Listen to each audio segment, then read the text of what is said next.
Hello friends, स्वागत आप सभी का आपके अपने YouTube channel IT foundation classes में। दोस्तों, आज के इस वीडियो में steel authority of India limited company में आईटीआई गवर्नमेंट जॉब के बारे में हम लोग चर्चा करने वाले हैं। आप लोग वीडियो को एंड तक जरूर देखिएगा। दोस्तों, वीडियो स्टार्ट करने से पहले मैं आप सभी को बताना चाहूँगा कि यदि आप लोग फर्स्ट टाइम हमारे इस यूट्यूब चैनल पर हैं तो इसे सब्सक्राइब करें, साथ ही साथ बेल आइकन के बटन को प्रेस करें ताकि आईटीआई से रिलेटेड सभी यूजफुल अपडेट्स रेगुलर आप सभी तक पहुँचते रहें।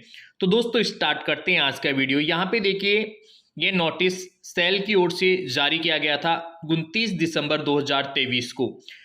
आईटीआई की विभिन्न ट्रेड्स के लिए जो है यहाँ पे गवर्नमेंट जॉब्स ओपन हुई है। तो आइए सबसे पहले हम देख लेते हैं कौन कौन सी ट्रेड्स के लिए कितनी कितनी पोस्ट यहाँ पे अवेलेबल है।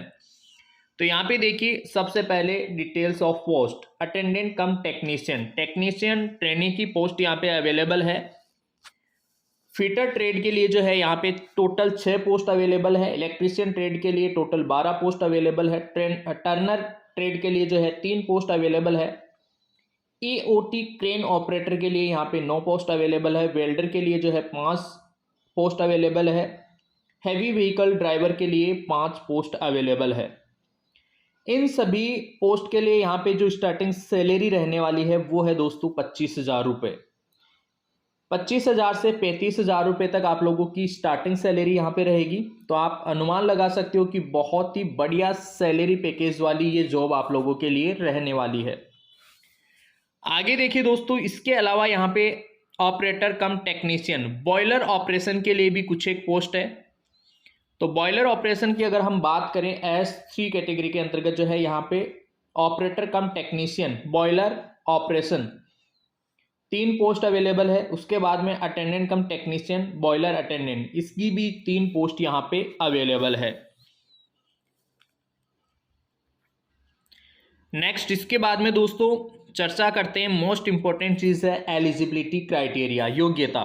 कौन कौन सी पोस्ट के लिए कौन कौन से कैंडिडेट्स अप्लाई कर पाएंगे। तो यहाँ पे देखिए, सबसे पहले है ऑपरेटर कम टेक्नीशियन बॉयलर ऑपरेटर। ठीक है, यहाँ पे मैट्रिकुलेशन यानी कि आपका 10th क्लास होना चाहिए और उसके साथ ही जो है 3 साल का आपके पास में मैकेनिकल और इलेक्ट्रिकल और केमिकल या फिर पावर प्लांट या फिर प्रोडक्शन और इंस्ट्रूमेंटेशन इंजीनियरिंग के अंतर्गत जो है डिप्लोमा होना अनिवार्य है।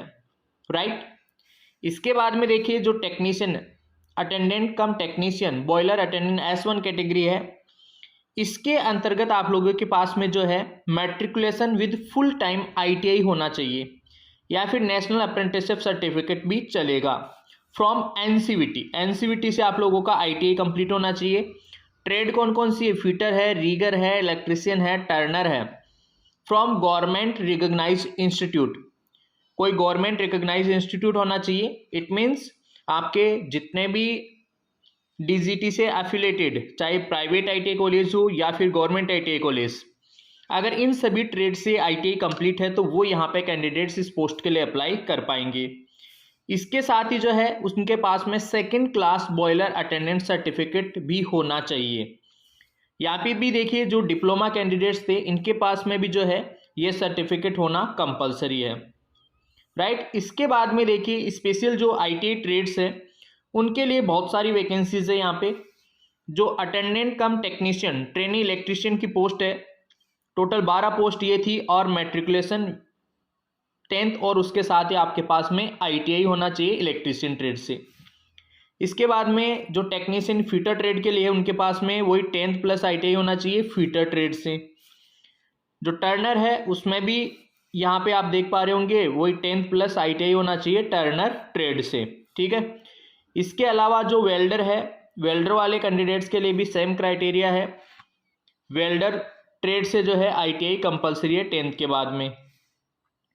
अटेंडेंट कम technician training EOT crane operator, यहाँ पे देखिए आपके पास में ऑप्शंस है, मैट्रिकुलेशन 10th होना चाहिए, इसके अलावा ITI fitter, rigger, Turner, electrician trade से आप ITI अगर कर रखे हो तो अप्लाई कर सकते हो। मिनिमम 1 ईयर एक्सपीरियंस होना चाहिए आपका operation of EOT crane of 120 ton 120 ton की जो क्रेन है उसके ऊपर ऑपरेशन, उसको प्रचालन करने का आपके पास में क्या होना चाहिए, साल भर का एक्सपीरियंस होना चाहिए। ठीक है।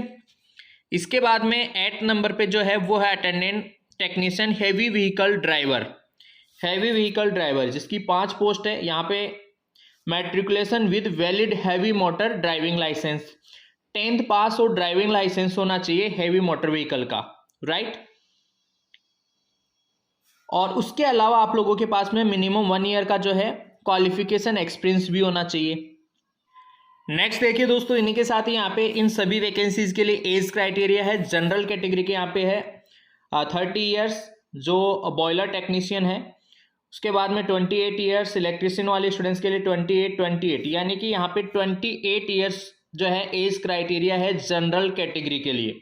सभी स्टूडेंट्स के लिए जो है जनरल कैटेगरी वाले जितने भी कैंडिडेट्स हैं उनके लिए 28 ईयर्स जो है ITI स्टूडेंट्स के लिए एज क्राइटेरिया।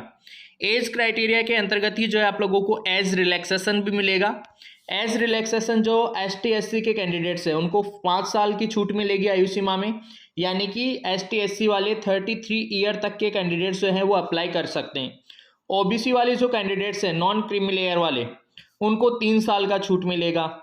हाँ, पर्सन विद डिसेबिलिटी वाले जो कैंडिडेट्स हैं उनको जो है 10 ईयर्स का जो है एज रिलैक्सेशन मिलेगा जो जनरल कैटेगरी से हैं, और 15 साल का एज रिलैक्सेशन जो है मिलेगा ST SC कैंडिडेट्स वालों को।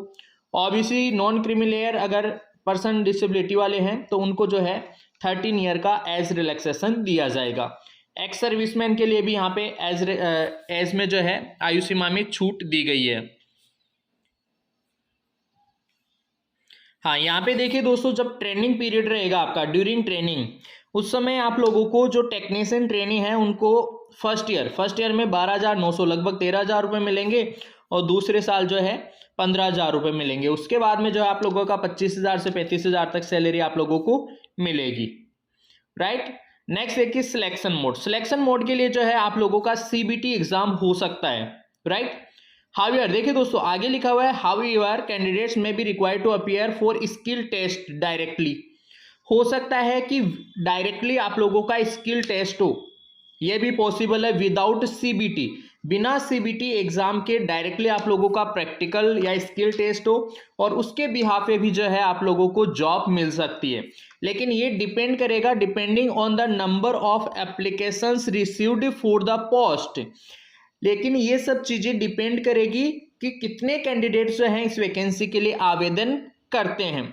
अगर मान लो ज़्यादा कैंडिडेट्स आवेदन करते हैं तो उनका फिर CBT एग्जाम होगा, और अगर कम स्टूडेंट्स जो है आवेदन करते हैं तो उनको डायरेक्टली जो है स्किल टेस्ट प्रैक्टिकल नॉलेज के बेसिस पे ही जो है स्टूडेंट्स का सिलेक्शन यहाँ पे किया जाएगा। इसके बाद में दोस्तों हम लोग बात कर लेते हैं जो एप्लीकेशन फीस है आवेदन शुल्क उसकी।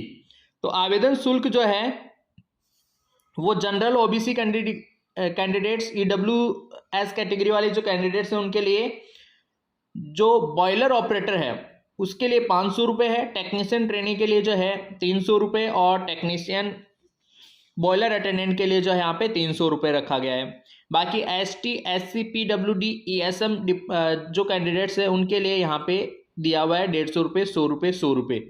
तो आवेदन शुल्क जो है वो भी कहीं ना कहीं बहुत ही कम है, इतना ज़्यादा आवेदन शुल्क आप लोगों से नहीं लिया जा रहा। तो मैं तो यही कहना चाहूँगा कि जो भी कैंडिडेट्स एलिजिबल है वो ज़रूर आवेदन करें। आवेदन करने के लिए कुछ नहीं, आप लोगों को सेल की जो ऑफिशियल वेबसाइट है उसके ऊपर जाना है और ऑनलाइन आवेदन करना है। ऑफलाइन आवेदन होगा नहीं, ऑनलाइन आवेदन आप लोगों को करना है। जो लास्ट डेट है वो मैं आप लोगों को यहाँ पे बताना चाहूँगा, मोस्ट इंपॉर्टेंट चीज़, नोटिफिकेशन जो है वो रिलीज हो चुका है, और ऑनलाइन आवेदन जो है वो भी आप लोगों की स्टार्ट हो चुके हैं 29 दिसंबर 2023 से 18 जनवरी 2024 तक जो है आप लोग ऑनलाइन आवेदन कर सकते हो। तो जो भी इंटरेस्टेड एलिजिबल कैंडिडेट्स हैं वो इस वैकेंसी के लिए ज़रूर आवेदन करें। आज की इस वीडियो में दोस्तों इतना ही। इसी तरह के यूजफुल अपडेट्स रेगुलर प्राप्त करने के लिए आप लोग जुड़े रहिए हमारे साथ। मिलेंगे आपसे नेक्स्ट वीडियो में, तब तक के लिए आप सभी को बहुत बहुत धन्यवाद।